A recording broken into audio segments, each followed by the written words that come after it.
Hey, Steve-O here. This time we're on our Christian Response series talking about DOGE and Elon Musk. That's the Department of Governmental Efficiency. You may have heard a lot of outcry from the public. Well, wait a minute, not necessarily from the public, but from some people in Washington about DOGE. You've probably heard something about a constitutional crisis and unelected officials like Elon. And so what is the Christian perspective on that? What does the Bible have to say about all that? Well, first let's look at the big picture. Here's the verse I want to read to you that we're going to deal with for the whole duration of this discussion. It's probably going to be a 2-video series. It's from Ephesians 5 verses 11 through 14, which says, "Take no part in the unfruitful works of darkness, but instead expose them. For it is shameful even to speak of the things they do in secret. But if anything becomes exposed to the light, it becomes visible. For anything that becomes visible is light." Once again, that's Ephesians 5 verses 11 through 14. The challenge with dealing with this whole set of allegations against DOGE, against Elon, and against the government, and also going the other direction from the Trump administration towards those in Washington, is which is the side of darkness? Or are they both dark? Probably a little bit of both, right? So first of all, the DOGE department is an advisory committee. It doesn't really have any authority. It's just kind of doing an audit of the government spending especially. And you probably already heard some of the results of that. So let's just go ahead and talk about this. I was in the military for 20 years. I was full-time for about a little bit over 3 years. And one of the frustrating things to me as a Christian, as someone who was trained in the biblical ways of stewardship, and that is, no matter what you do, the money that you receive for what you do in your job, or for instance in the military, any money I was responsible for as a full-time employee, is that you wanted to be a good steward. You wanted to be faithful in the spending of that money. It was very frustrating because in the military, the system was designed so that for any military unit, that if you didn't spend all your money, you got penalized the next year. And so somewhere around August or so, you'd get this email saying, buy whatever you want, because if we don't use all our money, we won't get that money next year. You were penalized for saving money. That's some unfruitful works of darkness right there. It really got under my skin in a big way. I just could not do it as a Christian. It's just horrible. Well, here's the big thing we're going to talk about. Is the darkness DOGE and Elon, or is it someone else? Well, let's take a look at the Constitution first. If you've never read it, get you a copy. This is one copy that I have. I have several, but if you look at this book, it's really thin, and actually only about this much of it is the Constitution. It's very short, so you need to read this. You might also want to read some other resources. There's the famous ones such as the Federalist Papers. There's also the Anti-Federalist Papers. You learn a lot about what they were trying to do by reading those. There's also obscure books like The Colonial Origins of the American Constitution, which is a good one. This is by Donald S. Lutz. There's also Madison's Notes in the Constitution, which are a challenging read because it is just notes he took while they were doing this. But they're very productive if you can wade through it. Because it helps you understand what the founders intended for this to be in this constitutional form of government. But one of the things from the very first paragraph, what we call the preamble of the Constitution, that plays into what the Trump administration and DOGE or Elon is doing, is this. Of course, you know, it says that we the people, in order to form a more perfect union. In other words, the government is us. Make sure you understand, this is a covenantal form of government. This is a biblical principle having to deal with the fact that whenever we make an agreement with God, that we take an oath to enter it. And if you notice, all of our elected officials put their hand usually on a Bible. And what this signifies, if you go into the Old Testament of our Bible, you find out that violating your oath was understood to carry the penalty of blood, of death. So it's very serious that you keep your vow whenever you enter office in the United States, because this is a very Christian principle that we're talking about. The Constitution was a covenantal document, as were all the original colonial documents that were funded totally with a view towards we're doing this between us and God, and we are holding our elected officials to a very strict accountability. But one of the other things that is found in the preamble is this statement. It says that the Constitution was established to secure the blessings of liberty to ourselves and our posterity. Your posterity is those people younger than you and yet to come. And so part of the role of constitutional government is to make sure that those who are yet to come will enjoy the blessings of liberty. And liberty, of course, is not being enslaved by excess taxation or foreign government treaties or any sort of wrongly imposed restrictions on our freedom or our liberties. Because we are, as the Declaration of Independence states, we are endowed by our Creator with our liberties. They are not given to us by government. So let's just keep that in mind, and let's think about what DOGE has already found. You probably are seeing some of it, but one of the big talks is eliminating the Department of Education. If you look in the Constitution, once again, you're going to find out something, and that is that education is not one of the delineated powers of Congress. They have zero. Federal government has no role in education. That's because it was always understood in the founding period to be the province of local people to establish a school system, and up to the state level. There's no need for a federal Department of Education. Its budget currently, I think in 2024, or maybe it was 2025, was $90 billion.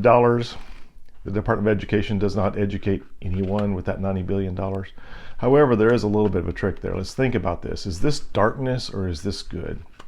First of all, it violates the covenant of the United States to have a Department of Education. Now, it's justified under what's called the General Welfare Clause, but why would the founders limit the power of government if it was unlimited under general welfare? It just doesn't make sense. And plus, there's no need for it. But here's what they're actually doing with this $90 billion. I talked to one of our state representatives about this, and he said, oh yeah, he says, so basically the federal government rapes the taxpayers in Tennessee, and then if we want some of that money back to educate our children, we have to comply with their unfunded mandates. So you don't have to comply with those mandates, but you're going to have to teach what they want taught. You're going to have to use the books that they want used, and you're going to have the length of school day that they want you to have and the length of year in order to get some of your taxpayers' own money back. And you're also going to have to teach those agendas that they want taught, those ideologies that we've seen so much of in recent years. Yeah, we don't need that. So just one example of the darkness that is already in existence. Yes, we do have a constitutional crisis. It's the fact that our federal government is totally out of control. We've totally violated this covenantal form of government, and we're paying the price for it in a major way. Education should be a local thing. We just need to get rid of things like the Department of Education. So first of all, let's just talk about this is just fraud in the name of education, because if you go against the Department of Education, you're going to say, oh, do you not like public schools? Do you not like our school teachers? Hey, I've got lots of school teacher friends. I love them. I trust them to teach children. I don't trust the federal government to tell them how to educate children. They don't need to be told. So here's the big thing. Is there a constitutional crisis with DOGE and Elon? Well, first of all, is there a constitutional crisis? Yes. Most of our government is doing is not in the Constitution. It's all just whatever they want to do under the clause general welfare. You think about the crisis we just finished. We had a guy named Joe Biden who was obviously not there. He wasn't there during the election when he was elected. Had dementia. It only got worse. He would not take real questions from the press. He only did very prepared speeches. He couldn't tell on the teleprompter when it said pause, he would just read pause. He had Secret Service people direct him, go to this tape mark, we're going to turn that way, go to the next tape mark, stand and face the crowd and say what you're told to say. That's just elder abuse. The guy had no business. But here's the real constitutional problem. The chief executive, which is the president of the United States, has a very serious mission, and this guy was incapable and did not fulfill it. So someone was running the executive department through a figurehead. Now, what's that called besides unconstitutional? I would call it treason or betrayal. Who was behind that? I mean, besides Dr. Jill Biden maybe, but someone else was pulling the strings. And, there needs to be a movement to take those people and make them publicly accountable, because that is a violation of what we say when we take public oath of office. I took one as a military officer. It's very serious. So will those people be held accountable? Probably not in this life, but they will meet God one day. It's going to be ugly, so we should pray for them that they will repent of that. So what is the Christian response to DOGE and Elon? Well, I'm not entirely sure. Things are moving so fast, it's hard to tell. There's a flurry of executive orders being written in response to what DOGE and Elon are doing. But really what DOGE and Elon are doing is just auditing the constitutionality of the spending that is going on. Is that a good thing? Well, if you're entrusted with public money, why would you even mind? I mean, if you have nothing to hide, why would you mind if it was made public knowledge? If it's unconstitutional spending they find, why would you mind if they made it constitutional? Now, we're going to talk in the next video about executive orders, because that is an important issue, and those have been abused in times past, and they're coming out so fast right now, it's hard to even analyze them because they're just written out, and there's a specific thing we should look for. But for now, just for this first part, what I would say is that if we are to have no part in the unfruitful deeds of darkness, and that's from our Ephesians 5 passage, why would we mind someone auditing the way our constitutional covenantal form of government is being run? We should support that, right? We want the truth to come out.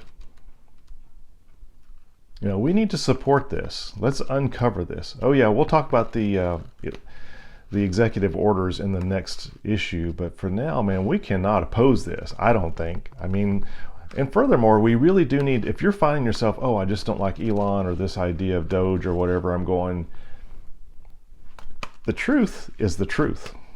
It doesn't matter what party you support, right? Align with the truth. We should want to align with the truth. And also I want to tell you, as a young person, one of the things you have to understand is that all of this massive, gross, abusive spending that we're talking about is coming not only from tax dollars, from what we're actually collecting, which is very excessive. I pay over 50% of what I earn every year in some form of tax, not just income tax, but all the other taxes. So half of everything I earn is taken by a bureaucrat who decides how to spend it rather than me.